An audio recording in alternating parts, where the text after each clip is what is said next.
Okay guys, welcome back. So in today's video I'm going to show you how to directly message someone directly. Maybe you find someone in your group or you want to message them directly, that is DM. How do you go about it on your WhatsApp? So you're going to open your WhatsApp. Once you open your WhatsApp, you're in one group. I'm going to open one group now.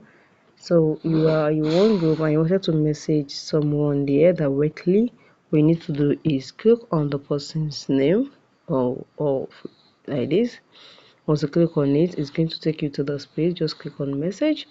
Once you click on message, it's going to take you directly to the person's direct message, personal message, and that is it. Just type. Once you type on it, then you click on your send. So I'm just going to just click on send. I'm going to okay. For example, now this one now. So I'm just going to just click on then here click on send. Then automatically you have message the person directly, not in the group, but directly in the message, in their direct message. That's what they call DM. So guys, if you find this video helpful, smash the like button, do a comment and subscribe.